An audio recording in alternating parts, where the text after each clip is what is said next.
uma prosa sem pressa, com escuta atenta, porque todo mundo tem uma história para contar e um livro que o atravessou. No Senta que lá vem conversa, a literatura ganha voz e rosto.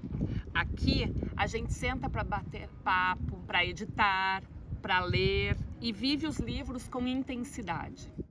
Hoje a gente tem o prazer de começar mais um capítulo aqui no YouTube, no Afeto Literário. E eu tenho como primeira convidada a Ângela e a Lua, mas a Lua não vai responder perguntas porque ela é muito tímida, mas a Ângela vai.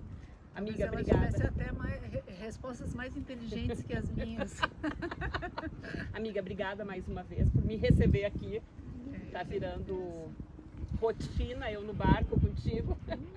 Para quem enjoava, né? Agora ela me convida para uma entrevista no barco. Tô adorando, é um prazer, é um privilégio para mim ser a primeira entrevistada, né? Se fosse diferente, a gente ia brigar, obviamente. Sempre, né? Então, qual é a lembrança literária mais antiga que você tem? A tua lembrança literária? A minha lembrança literária mais antiga é muito antiga. Porque eu comecei a ler antes de ser alfabetizada. Essa é uma história bem engraçada que eu acho que quem me conhece, conhece. Meus filhos sabem, claro. Mas o que aconteceu? Eu aprendi a ler sozinha. Eu gostava de livros, isso nasceu comigo. Claro, eu tive vários incentivos durante a vida, depois a gente pode conversar sobre isso, mas eu sempre gostei da leitura. E o que aconteceu é que eu tinha um livro que chamava O Barquinho Amarelo, que eu tinha, eu acho que 5 anos, tá? Eu não vou lembrar direito a idade que eu tinha, mas tinha entre 5 e 6 anos. Eu não tive pré-escola, né? Eu não fui para pré-escola, eu já entrei na primeira série direto, e quando eu entrei eu já sabia ler. E não sei, mas eu sabia. E aí, porque essa não é uma lembrança muito gostosa, mas é uma referência, é a minha referência mais antiga, porque a minha mãe, ela tinha restaurante, tinha cantina, tinha não sei o quê, e eu tava num desses lugares, na cantina, que era dentro de uma empresa, e eu tava sentada lendo. E aí a empregada dela veio e disse: "Você tá lendo?" Eu falei: "Tô." E eu li para ela o livro, uma página do livro. E aí ela falou para minha avó assim: "Olha, ela sabe ler mesmo." E a minha avó falou assim: "Não, ela não sabe ler, ela tá vendo, ela tá descrevendo o que ela tá vendo, né?" Porque era um livro infantil, então tinha imagens. E aí a menina falou pra ela: "Não, pede pra ela ler." E eu li pra ela aquela página de livro, e ficou todo mundo assim: "Como assim essa criança sabe ler?" Não sei, mas essa é a minha memória mais antiga com livros, assim. Olha, a memória de cada um é diferente, né? E é isso que é legal. Né, claro. Se você tivesse que definir a Ângela Muniz como um personagem de um livro, que personagem você escolheria? Nossa, muito difícil. Você tinha que ter me passado as perguntas antes. Não, gosto disso, gosto de pegar na surpresa. Caramba, que pergunta difícil. Mas um personagem que te Assim, chamou a atenção, que você se identificou. eu vou te falar um personagem que talvez você não vai conhecer, provavelmente não vai conhecer, porque é um personagem de um livro espírita que eu li, foi o primeiro livro espírita que eu li, se chamava Genevieve. E a Cláudia conhece. E eu não vou lembrar agora o nome do livro, mas eu queria colocar o nome da personagem na minha filha. Por sorte dela eu não coloquei, porque Genevieve, né? Genevieve, Isso, Mas eu me identifiquei muito com a personagem, talvez por ter sido meu primeiro livro espírita, né? Eu já tinha um filho e a história era muito, muito linda, assim, e tinha ali um romance, e eu me identifiquei muito com ela, porque ela era uma pessoa boa, porque não parece, mas eu sou uma pessoa boa, ou já fui. em algum momento. Em algum momento da minha vida eu já sou uma pessoa boa. Você não lembra? Não lembro, faz muito tempo. Mas eu realmente me identifiquei com ela e nunca mais li aquele livro. Isso também é uma característica minha. Eu não costumo ler o mesmo livro duas vezes. Já li, mas não costumo, por exemplo, O Amor. No tempo de escola. Não, desculpa. Com 100 anos de solidão, eu li duas vezes em momentos totalmente diferentes da minha vida. E é como se fossem dois livros diferentes. Mas eu não costumo ler o mesmo livro duas vezes, porque eu penso que tem tanto livro para ler que não eu quero ler outros, sabe? Eu quero conhecer mais livros. A Lua tá inquieta. Eu e ela, talvez. Ô, neném, Senta, vinha Lua. cá com a sua mãe, não? O que você tá lendo agora? Vixe, agora você me pegou, porque Pega um desses que você tá lendo aí. Então, eu leio muito, não leio nada. Como Tá lendo a trabalho, eu sei. Eu leio muito Eu também. a trabalho, inclusive eu tô te passando muita coisa para ler, né? Então, assim, agora, nesse período, eu tô lendo 4 livros diferentes, eu tô produzindo 4 livros diferentes. Hoje, especificamente, eu tô lendo um livro que se chama Mesmo Assim, que vai ser lançado no início do ano. E acho que você já leu esse livro, porque você foi minha leitora beta. Sem Ele comentários. está em produção ainda, sem spoiler. Sem mas spoiler. É um livro que é muito bom. E mais 3 que eu tô lendo, que são assuntos diversos e tal, mas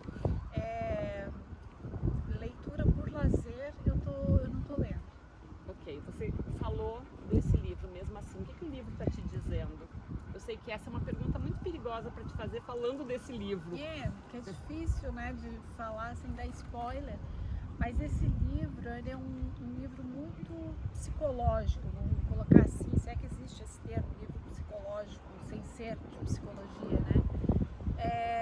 Sem querer rotular o livro, mas já dizendo, eu acho que ele é um livro que te faz pensar muito sobre o que acontece, o que não acontece, o que poderia ter acontecido, o que aconteceu, o que não aconteceu. Que você deixou para trás de alguma maneira. Feito ou não feito. Ele é um livro muito para pensar, assim. E um livro muito bem escrito. Você é uma mulher de palavra, Ângela. Trabalha com palavras, trabalha com livros, né? Escreve, também é autora. Mas se você tivesse que usar 3 palavras que definem silêncio, que palavras seriam essas? Primeiro, paz, né? Primeira coisa é a paz. Eu acho que o silêncio remete muito à paz para mim.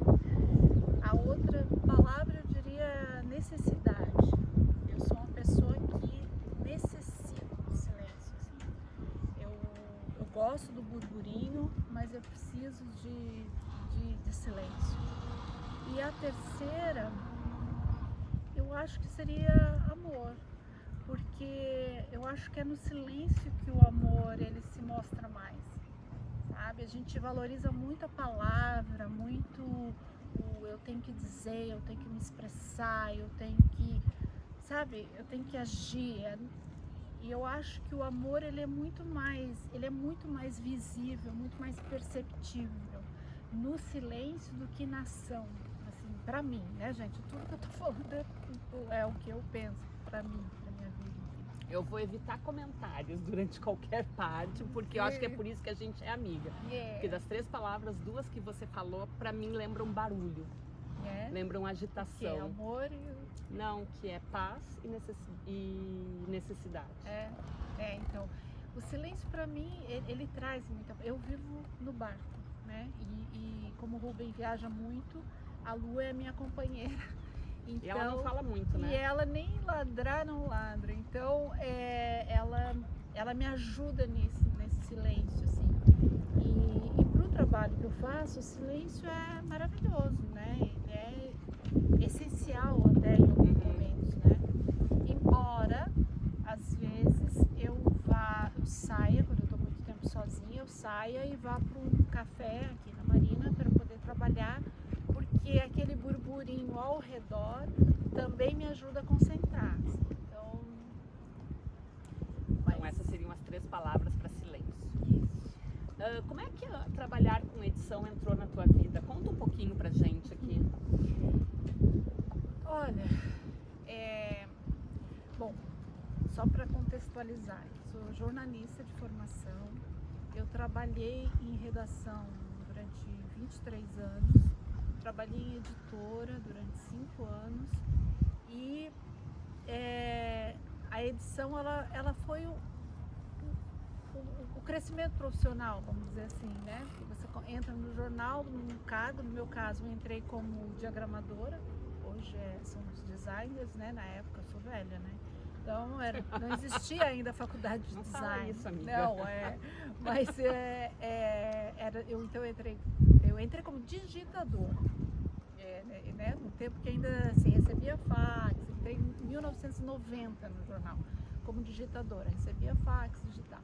Depois fiz um curso e entrei como diagramadora no mesmo jornal, Diário Catarinense, em Florianópolis, Santa Catarina, que foi o primeiro jornal automatizado da América Latina, né? Então era uma grande novidade o jornal ser feito todo pelo computador, né? Então não existia os Adobe da vida que existe hoje, né? Então a gente tinha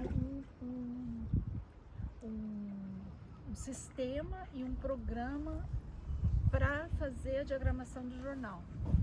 Era cortado no estilete e tal, então assim... Era montado manualmente para montado, depois ir para tiragem. A diferença é que a gente fazia todo no computador, aí ele era impresso em papel fotográfico, e aí, porque a gente desenhava no papel, lá no diagrama, né? Então, esse diagrama que a gente desenhava, que o diagramador desenhava, ia para frente do montador de páginas, e o montador via, o título vai aqui, a foto vai aqui, o texto é aqui, termina aqui, entendeu? Então, a linha de apoio, a legenda, então o montador de página tinha aquele diagrama e ele recebia aquele papel fotográfico impresso e ele montava o jornal. Por isso que ele era um montador de página. Depois disso, o que aconteceu? Eu era diagramadora, mas eu sempre fui metida, então eu via, as páginas chegavam para mim,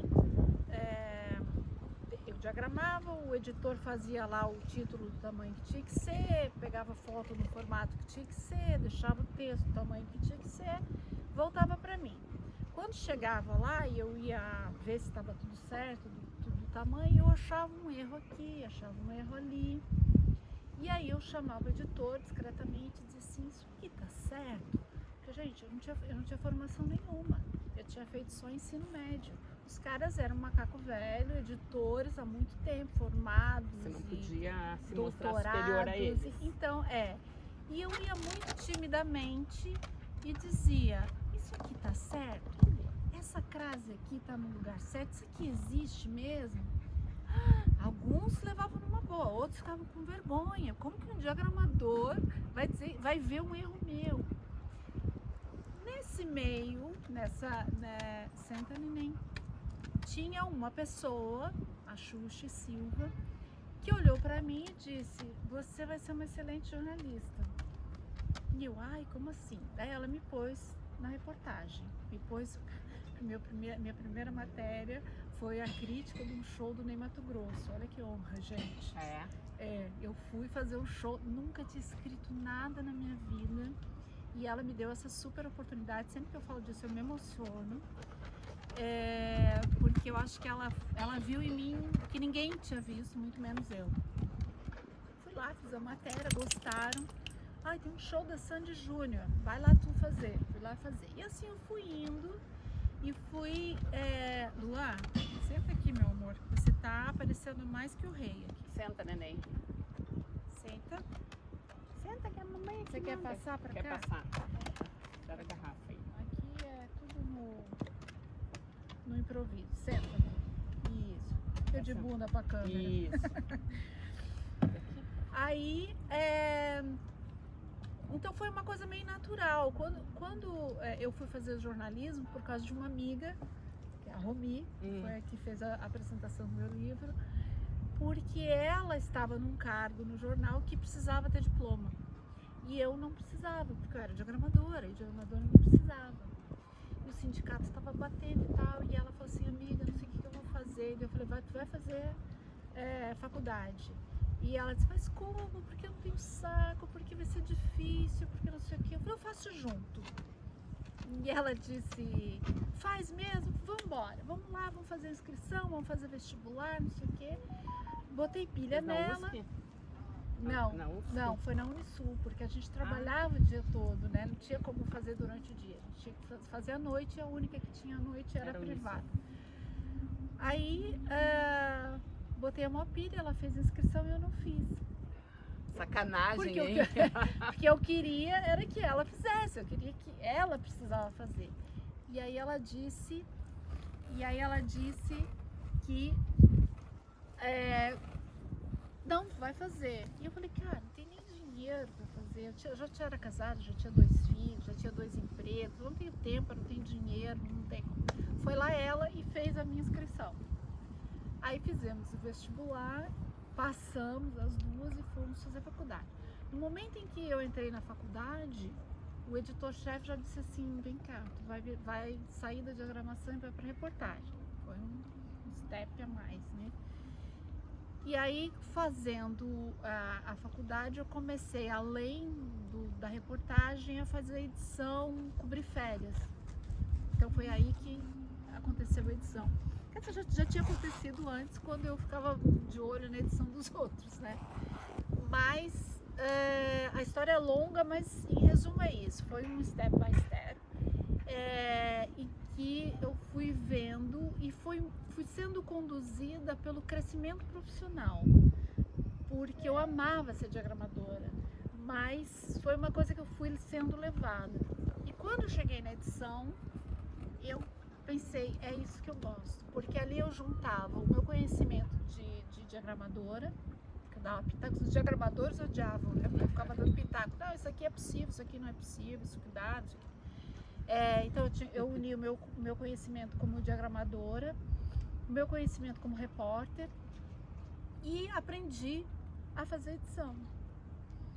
E adorável, eu amei trabalhar no jornal, eu amava trabalhar no jornal, aquela loucurada de jornal, de ter 30 televisores ligados em canais diferentes ao mesmo tempo. E você tinha tempo para entregar reportagem, tinha um monte de coisa, né? Eu trabalhava no jornal diário, né? Então, no princípio, né, quando eu entrei na edição, era na editoria de Geral, Polícia e Mundo. Então, era diário. Então, era aquela loucurada, tinha que terminar no mesmo dia, não dá para deixar para depois e tal. E foi super bom, assim, foi um aprendizado imenso. Aí eu fui para editora, a Letras Brasileiras, onde eu trabalhei durante 5 anos, fazendo livro especificamente. E aí, a princípio, eram livros turísticos, que eram feitos pelo governo de Santa Catarina, maravilhosos, os livros eram lindos, eu amava trabalhar lá, porque eu trabalhava com imagem, com texto turístico, coisas que eu amo. E trabalhava com excelentes profissionais, tanto do design, como fotógrafo, como de texto, pessoas que são minhas amigas até hoje, assim. E depois eu voltei pro jornal, e aí fiquei no jornal até eu ter um AVC e precisar tomar uma decisão, que era abandonar a redação, abandonar o jornalismo, praticamente, né? Ou seja, o estresse do jornal diário causou um AVC e aí você foi mais a fundo para a edição de livros. Eu fui primeiro para a assessoria de comunicação do Conselho de Medicina e fiquei 5 anos no Conselho de Medicina, que era o meu contrato, e daí eu vim embora para cá. E aí quando eu vim embora para cá, eu me dei conta que eu tinha um sonho, que era de ajudar as pessoas a fazer livro. Tanto que meu foco sempre foi o autor não publicado. Então, a história é longa porque eu sou velha, né, gente? Se eu fosse novinha, eu já tinha resumido em 2 frases. Gente, eu já tinha escutado essa história em vários pedaços, nunca ela de uma maneira toda unificada. Né? Cansei. Tô brincando. Podemos acabar aqui a entrevista. Ângela, o que faz o coração de uma editora bater mais forte ao ler um original? Olha, essencialmente é a vontade do autor ser publicado. Essencialmente é isso. É a realização do sonho Do do sonho autor. daquela pessoa. É a pessoa me dizer assim, eu queria tanto fazer um livro, mas será que eu consigo? E a segunda coisa é olhar e ver, putz, tem conteúdo aqui. Essa pessoa tem realmente uma história a ser contada, ela tem realmente uma coisa para deixar, sabe? Então, é isso. Existe um momento mágico ou difícil que marca a transição de um manuscrito para um livro impresso, para um livro pronto? São vários momentos, né? Escolhe assim, o momento, aquele que te dá mais trabalho. Ou que é o momento mágico, que diz assim, agora vai. Então, é tenso. Se eu for falar de tensão, é a hora de dizer ok para a gráfica. Isso é o momento, realmente é o momento mais tenso, porque ali você está eternizando alguma coisa. Tá. Né? É o momento que eu digo, pode imprimir. Eu olhei a prova, conferi tudo e foi. Esse é o momento mais tenso. Mas o momento mais bonito é quando eu digo, esse livro está pronto. Que é a diferença de mandar para gráfica. Que é aquela coisa... Normalmente o livro vem para mim, o autor diz assim para mim, olha, eu tenho um livro, está escrito, eu queria que você desse uma olhada. Daquilo ali que eu recebo até ele estar pronto, há um processo. E é um processo de crescimento pessoal para quem escreve, é um processo de crescimento profissional para mim, é um processo lindo. E aí, naquele momento em que a pessoa, eu digo assim, agora o teu livro está pronto, vamos passar para outra etapa. Esse momento é mágico. Esse momento é. E assim, são tantos momentos. A aprovação do projeto gráfico é incrível, é incrível. Eu passei agora por uma experiência que, na apresentação do projeto gráfico, a autora chorou. Então isso então assim, gente, assim, é difícil de dizer uma coisa porque é um processo tão maravilhoso, eu amo tanto fazer isso que... Mas você está me dando vários momentos mágicos e um único momento de desafio. É tenso quando você... Isso é tenso não só com quem faz o livro comigo, foi tenso para mim também. Quando eu pus o livro e eu disse, vai, caminha agora. Porque é assim, é como colocar um filho no mundo, né? Você criou, você ajudou ele a ficar de pé, você ensinou ele a andar e uma hora você tem que soltar a mãozinha dele para ele ir. Esse é o momento realmente tenso, né? Porque vai ter gente que vai gostar do teu filho, achar o teu filho bonitinho, vai ter gente que vai dizer assim, nossa, que criança feia. Aí eu costumo dizer que o bonitinho é o feio melhorado. Vai ter gente que vai dizer assim, que estranho esse teu filho. Pode até não te dizer, mas vai pensar. Vai pensar. Né? Então, com o livro é mais ou menos isso também, por isso que é tenso. E que desafio você acha que você está enfrentando hoje de ser uma editora na língua portuguesa, de uma língua que é, não sendo portuguesa, morando em Portugal? Você se refere ao português europeu? Então, sim. Nenhum desafio, porque eu não faço livro em português europeu. Eu só faço livro conforme o acordo ortográfico. Tá. Então eu não tenho, isso é uma coisa que eu já deixo claro. Quando os autores vêm conversar comigo, eu já digo, olha, eu não faço em português, eu não tenho capacidade mesmo, eu não tenho vergonha de dizer isso. Eu não tenho capacidade de fazer um livro em português europeu. Entendi. Mas eu acho que é uma saída interessante essa, né? Primeiro que todo mundo deveria aceitar o acordo ortográfico. E a gente sabe que muitas vezes não é assim, não vamos discutir isso. Eu ia dizer, isso é uma discussão à parte. É uma discussão que dá um pano para manga, né? Mas não é só a questão do acordo ortográfico. A gente que mora aqui sabe o quanto é diferente. Né? Os termos são diferentes, o uso das palavras é diferente. Então é por isso, eu poderia me especializar porque eu leio um livro em português europeu com a mesma destreza que eu leio um livro em português brasileiro. Mas eu poderia me especializar no português europeu, mas eu não me sentiria à vontade para dizer esse livro está em português europeu, porque eu não conheço todo o vocabulário. Então, não prometo que eu vou cumprir, né? Mas caminha tentando achar esse caminho, na verdade. Você vai... eu não tenho nenhum cliente hoje português de Portugal, né? Meus clientes todos são, até agora, brasileiros, né? Isso me deixa muito à vontade para fazer o meu trabalho conforme eu sei fazer. Mas não significa...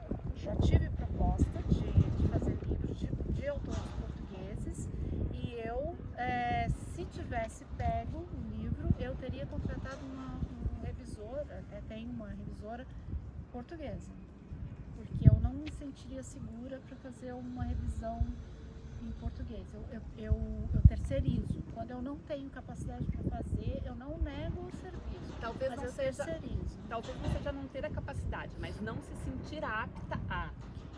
Talvez porque... a capacidade até tenha na formação e tudo, na experiência, mas não se sente apta a dar essa voz ao livro. Exatamente, é isso. Né?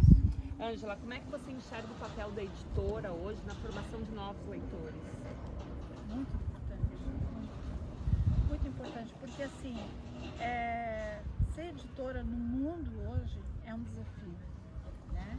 Em qualquer lugar. A gente sabe quais são os números, né? De queda de leitores no mundo.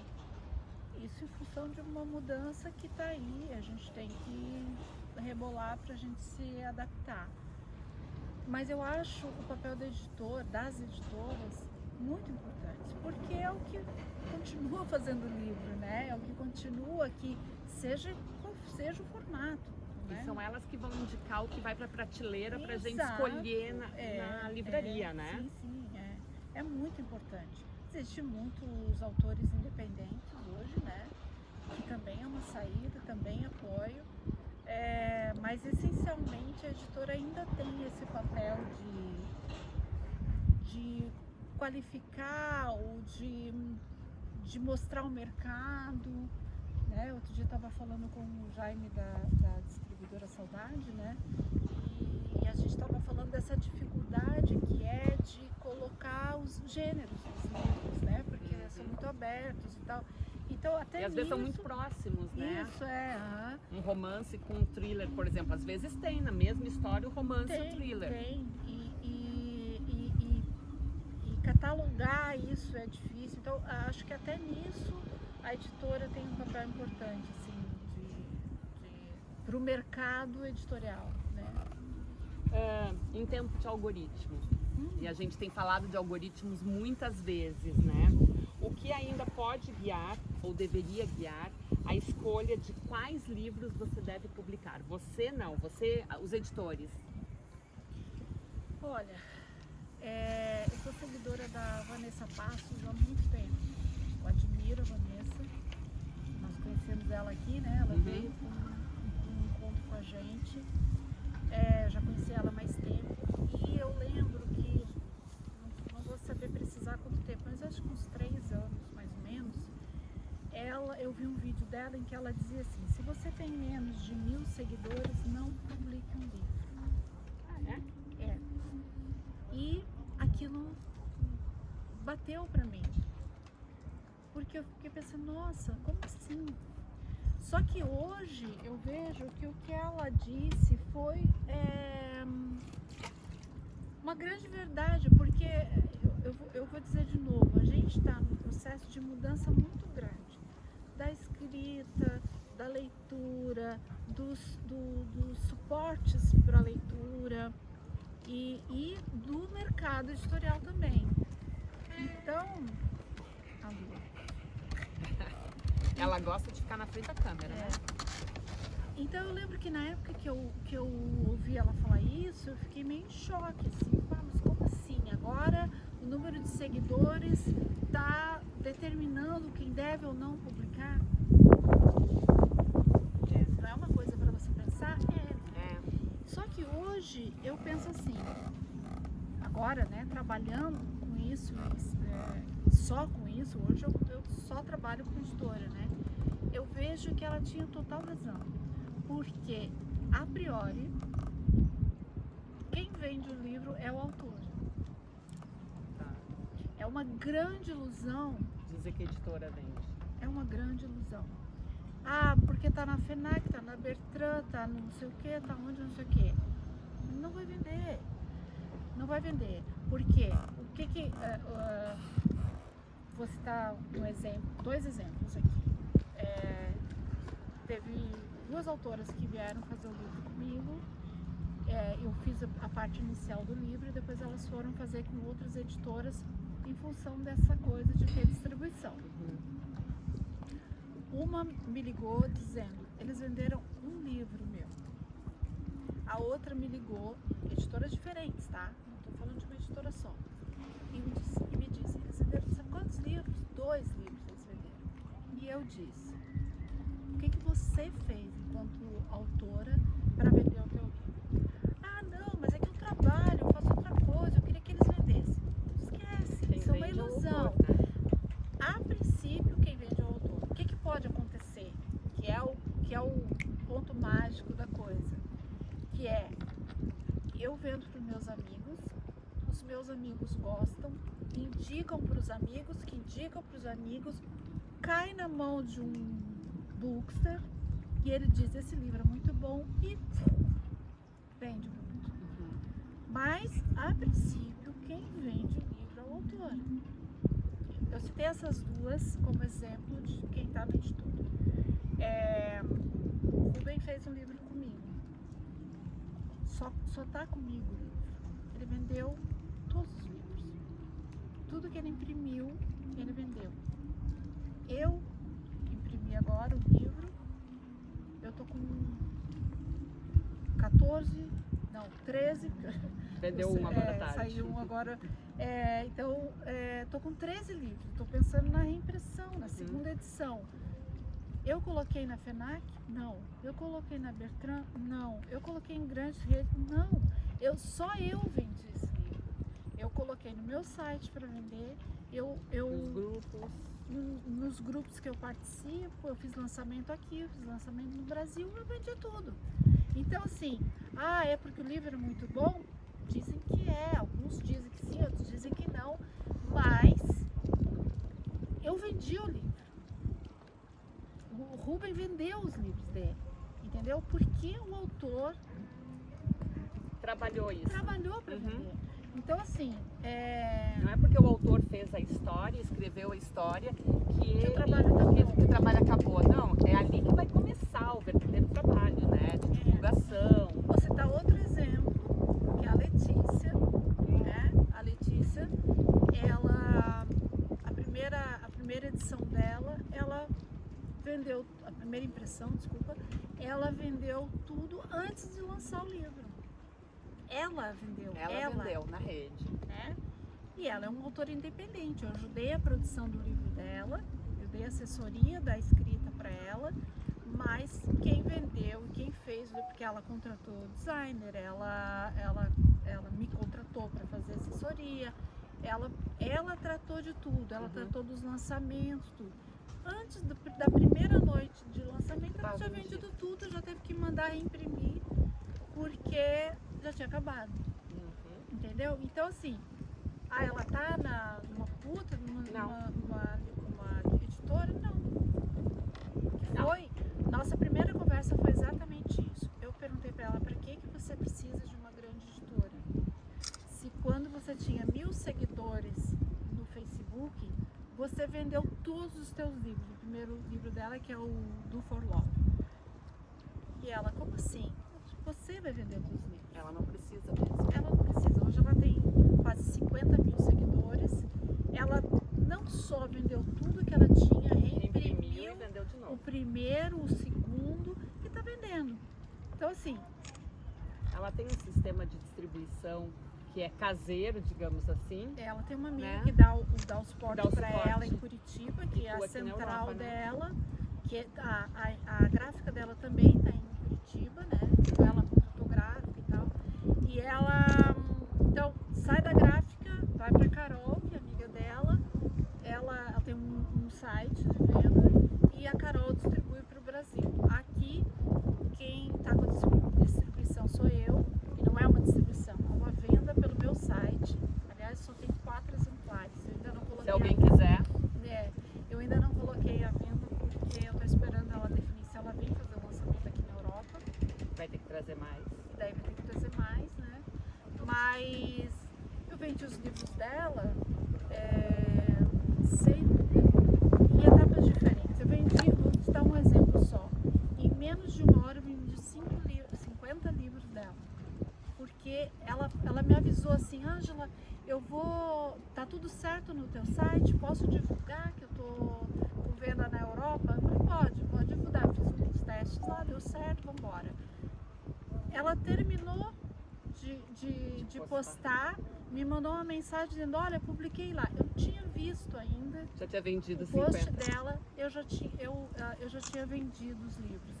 Então, isso tudo reforça o que eu digo, sempre. Quem vende o livro é o autor. A princípio. Depois vai, né? Ângela, eu tô aqui sentada contigo nesse pôr do sol que eu amo. Eu também. Né? É E minha eu hora tô mágica. pensando numa coisa, a gente nunca fez um bate-papo tão sério. É verdade, a gente fala tanta besteira e brinca uma com a outra. Mas agora é canal do YouTube, a coisa tem que ficar mais profissional, né? Tá bom, Então, não, as suas perguntas estavam mais profundas hoje.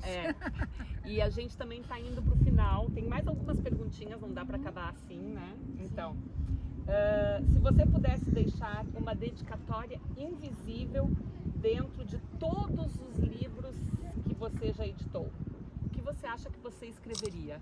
Pô, essa pergunta tá profética, tá? Caramba! Ai, eu acho que eu ia escrever algo do tipo...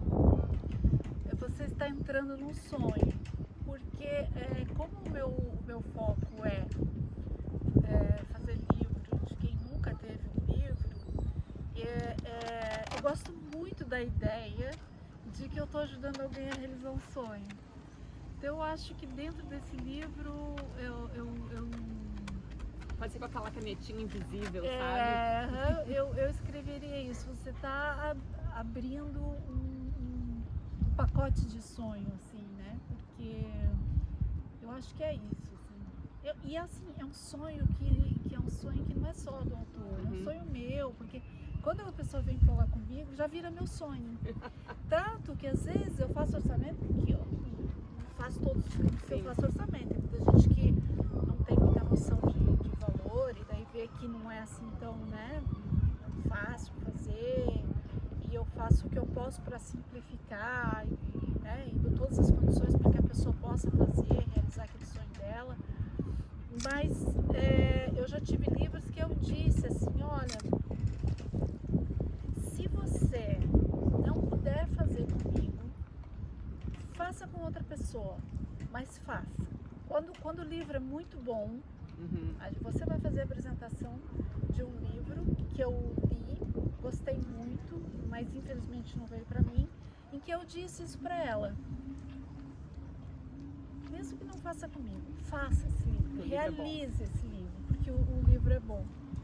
Então, eu acho que acaba sendo um sonho meu também, que a pessoa faça. Por isso que eu acho que eu escreveria isso. Qual livro te transformou como editora e um outro que te transformou como leitora?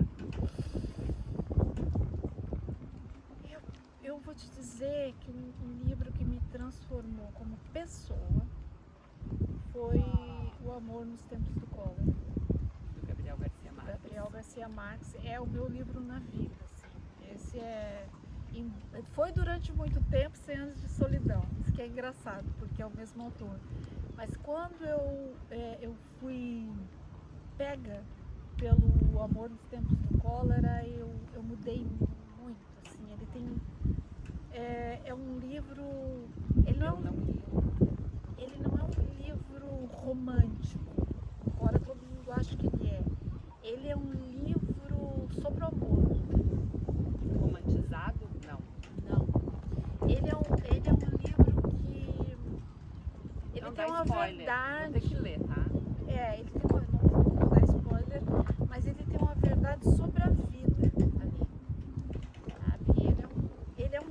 amor, ok?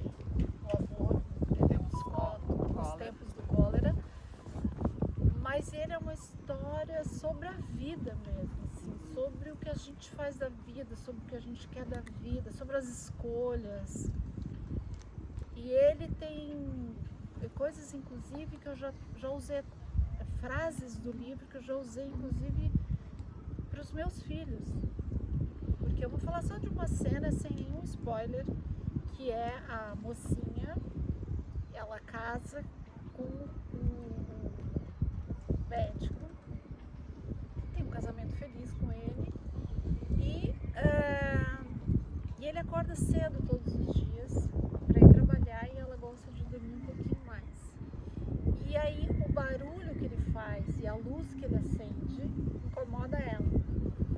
E o Gabriel escreve assim: o que separa as pessoas não são os grandes problemas da vida, são as pequenas coisas do dia a dia. E isso olha o tamanho desse aprendizado. Né? Então, claro, tem outras coisas, né? Mas isso é uma das coisas que eu sempre me lembro desse livro, que eu li há muito tempo. Gabriel Garcia Marques, né? Não tem muito o que falar. Gabriel... O que você, Ângela, gostaria que o mercado editorial do futuro preservasse e o que você espera que ele transforme? O que eu queria que fosse preservado é o cheiro dos livros.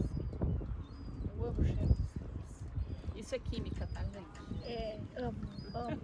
Na época que eu trabalhei na editora, eu era gerente de produção, então eu cuidava dos designers, cuidava da toda a produção, texto, de foto. O primeiro livro era você que pegava na mão assim, e cheirava.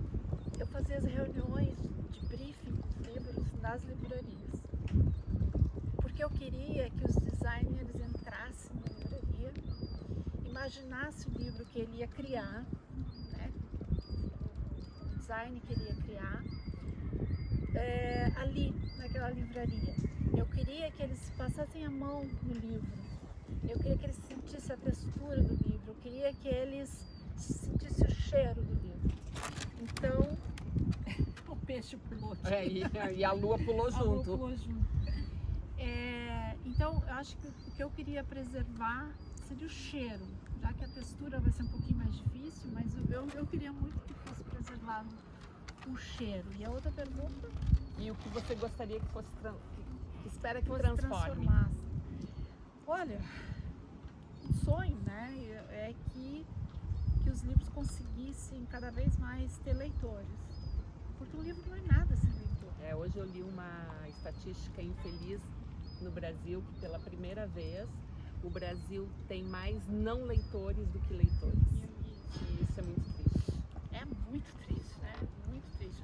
Então é isso, o que eu queria para o futuro era que os livros conquistassem mais leitores, né? Que eles tivessem vida, assim. E agora, nossa última pergunta, é aquela para acabar. Não é tão difícil. Tô boazinha. Tá tô assim, filosófica hoje, né? Nas minhas perguntas. Que palavra ou verbo te representa nesse exato momento da tua jornada? Movimento. Na verdade, o movimento é o que rege a minha vida, né? Eu já fiz vários movimentos em vários sentidos e hoje, morando num barco, com uma Golden e um marido. Hoje eu consegui transformar essa minha... Porque eu sempre tive muito mais quando era mais jovem do que agora, obviamente, uma ânsia por movimento. E eu era assim, aquela pessoa que nunca imaginava sair do Brasil. Eu amava o Brasil, eu amo os brasileiros, eu acho que não existe povo melhor no mundo. Não vou entrar no contexto político do Brasil, nem econômico, mas eu nunca pensei em sair do Brasil. Mas eu sempre tive vontade de movimento. Então, a minha trajetória profissional foi movida pelo movimento, para repetir a palavra, né? E a minha mudança para cá me trouxe movimentos muito fortes, assim, e difíceis, como o movimento de imigrante sempre é.